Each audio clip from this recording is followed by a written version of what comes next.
Hello नमस्कार। मैं अनिल सकरवा कक्षा 12 की सिलेबस में डे 121 में और प्रत्यावर्ती धारा जो चैप्टर चल रहा है उसमें हमने अनुनादी परिपथ कर लिया था।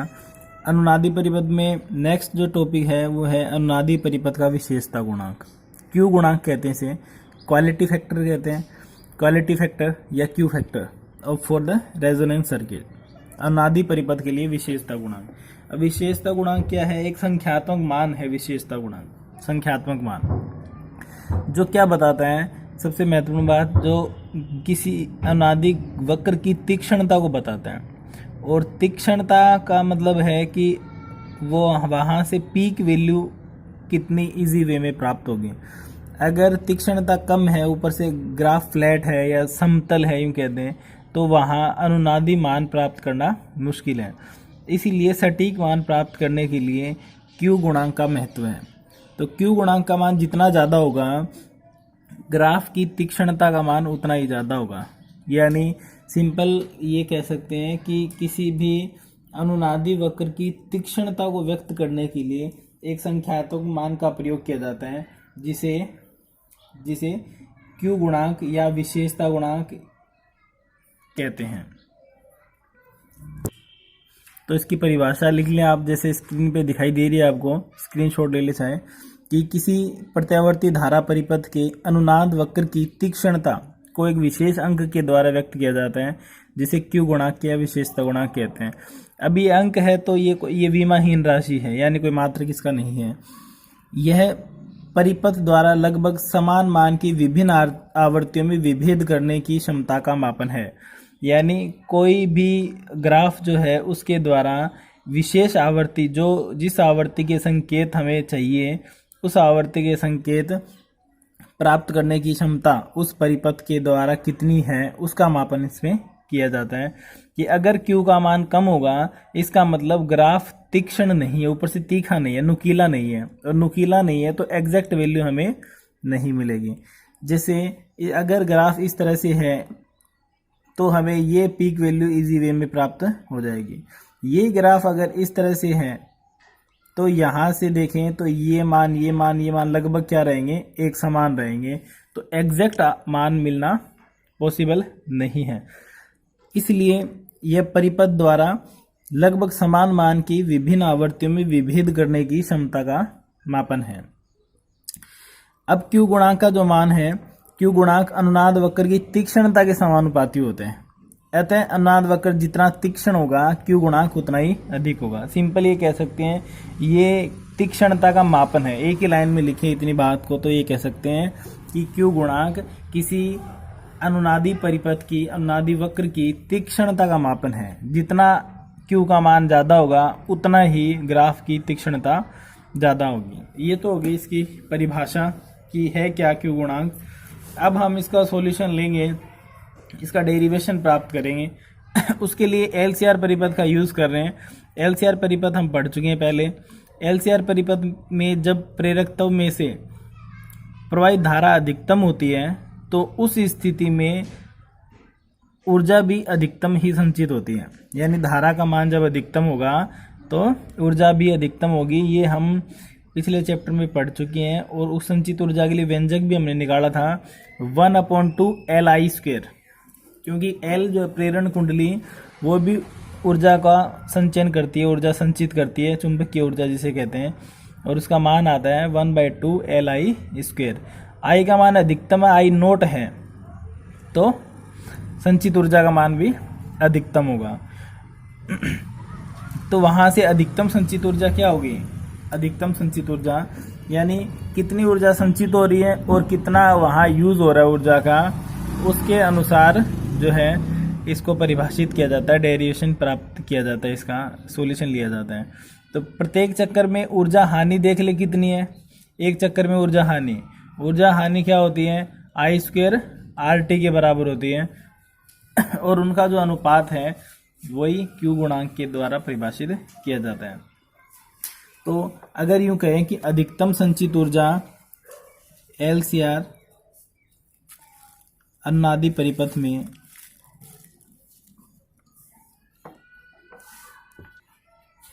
एलसीआर अनुनादी परिपथ में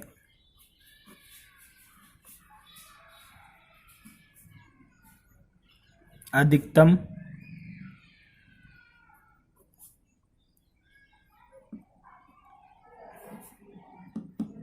संचित ऊर्जा बराबर 1/2 L I नोट स्क्वायर। इसे समीकरण नंबर 1 दे देते हैं। संचित ऊर्जा हो गई, और अब इसमें ऊर्जा हानि लिख लें कितनी है, और फिर उनका अनुपात ले लें। एक चक्कर के लिए, एक चक्कर 2 पाई में होता है, तो 2 पाई से मल्टीप्लाई करके उसका अनुपात ले लेंगे, तो Q का मान जो है हमें फॉर्मूला उसका प्राप्त हो जाएगा। अब यहाँ से देखें, प्रत्येक चक्कर में ऊर्जा हानि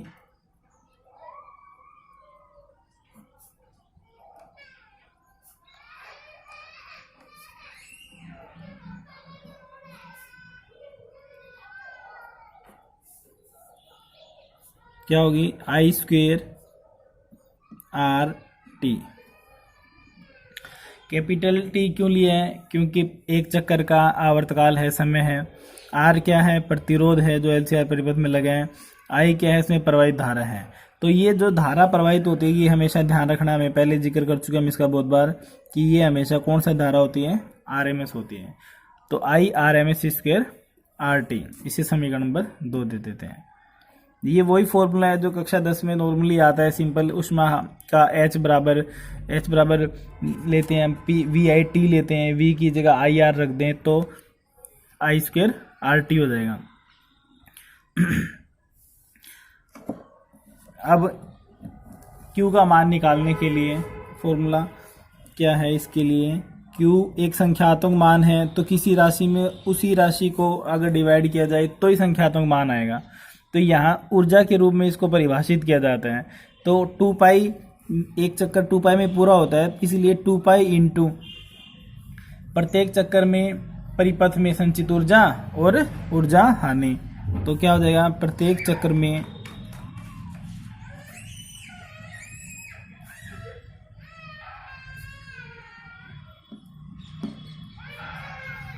संचित ऊर्जा अपॉन प्रत्येक चक्र में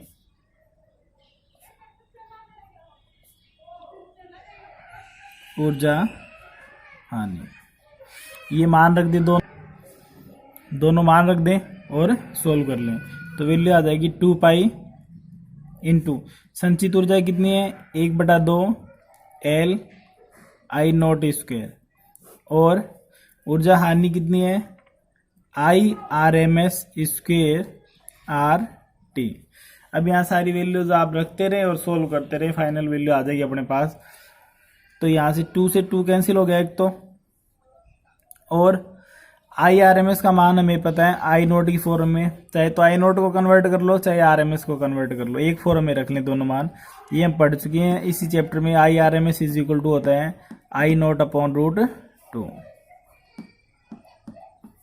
तो ये मान रख दें यहाँ, ये आ जाएगा pi as it is L I naught square upon I naught square upon √2 का स्क्वायर करेंगे 2 हो जाएगा, इंटू RT। यहाँ से I नोट स्क्वायर से I नोट स्क्वायर कैंसिल हो जाएगा, 2 पर चला जाएगा। एक बात और, 1/T जो है वो क्या होता है, आवर्तकाल का व्युत्क्रम आवर्ती के बराबर होता है। यहाँ आवर्ती क्या लिखेंगे, F नोट। कौन सी आवर्ती है, यहाँ F नोट क्या है, अनुनादी आवर्ती है, क्योंकि अनुनाद की स्थिति लेकर चल रहे हैं, इसलिए ये अनुनादी आवर्ती होगी। तो यहाँ से 1/T की जगह तो F नोट रख दें, 2 पर चला जाएगा, तो ये आ जाएगा 2 पाई F note L। I naught square cancel out हो गया, अपॉन R। 1/T की जगह रख दिया F नोट, इसलिए ये T हट गया, R बचा। अब देखो यहाँ से 2 पाई F किसके बराबर होता है, ओमेगा के बराबर। तो ओमेगा = होता है 2 पाई F। अब आवर्ती क्या है, F नोट है, इसलिए कोणीय आवर्ती भी क्या हो जाएगी, ओमेगा नोट हो जाएगी। यानी ये ओमेगा नोट क्या है, कोणीय आवर्ती है। कोणीय आवर्ती कौन सी? अनुनादी आवर्ती है। तो ये Q की वैल्यू आ जाएगी Q is equal to omega naught L upon R। एक फॉर्मूला तो ये आ गया अपने पास। इस फॉर्मूले का भी न्यूमेरिकल में यूज़ हो जाता है, इसलिए ध्यान रखें Q का फॉर्मूला ये भी इम्पोर्टेंट है। इसे दे देते हैं समीकरण नंबर 3। ये विशेषता गुणांक का फॉर्मूला है। किस रूप में है? यहाँ ओमेगा नोट, ध्यान रखिए ओमेगा नोट अनुनादी कोणीय आवर्ती है। अनुनादी कोणीय आवर्ती है। अब देखो इसको किस फॉर्म में, LC की फॉर्म में भी कन्वर्ट किया जा सकता है, क्योंकि ओमेगा नोट का मान हम पहले निकाल चुके हैं। ओमेगा नोट का मान, F नोट का मान भी निकाला था हमने अनुनादी आवर्ती में 1/2 पाई अंडर रूट LC, और ओमेगा नोट का भी निकाला था 1/√ LC। तो वो मान रख के भी Q का मान सोल्व किया जा सकते हैं। तो ओमेगा नोट हम सोल्व कर चुके हैं पहले। Omega naught is equal to 1/√ LC। दोनों वैल्यू हमने निकाली थी, लिख देते हैं ब्रैकेट में। ओमेगा नोट ये निकाला था और F नोट निकाला था। इसकी जगह 2 पाई F रखेंगे तो 2 पाई डिवाइड में चला जाएगा, तो 1/2 पाई अंडर LC। 2 पाई इधर आएगा तो ओमेगा नोट हो जाएगा। ये ओमेगा नोट की वैल्यू है। अब ये मान किस में रख दो? ये मान जो समीकरण 3 है अपने पास, ओमेगा नोट L/R, उसके अंदर रख दें।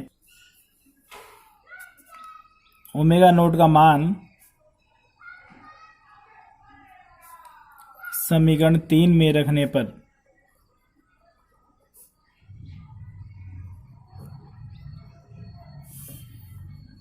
समीकरण 3 में रखेंगे तो Q का मान निकाल रहे हैं। ओमेगा नोट की जगह रख देंगे 1/√ LC, और क्या था? L/R। ये था। अब देखो ये अंडर L है, ये L है। L को अंडर इंटू अंडर लिख सकते हैं। तो ऊपर क्या बचेगा? अंडर L बचेगा।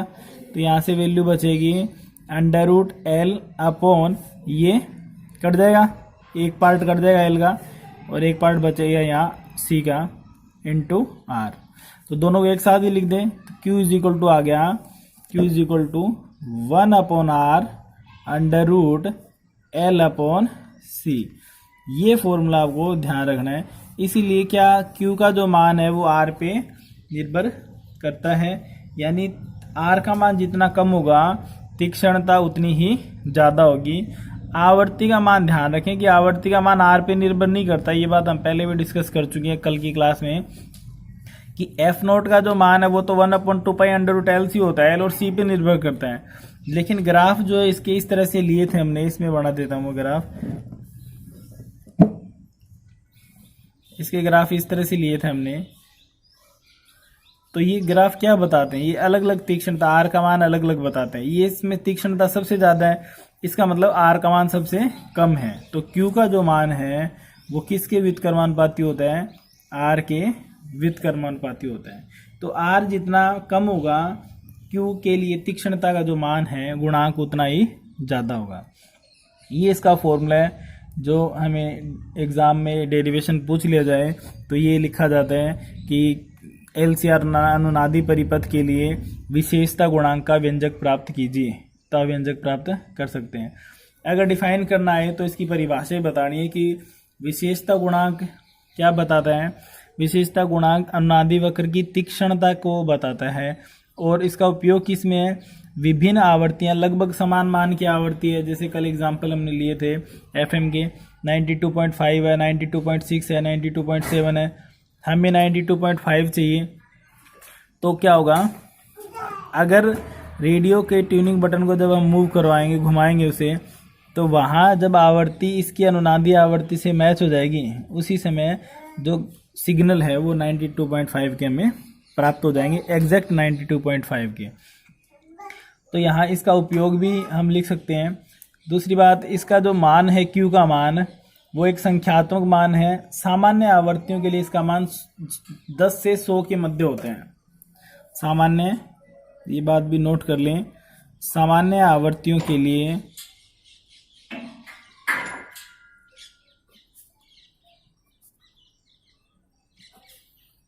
Q का मान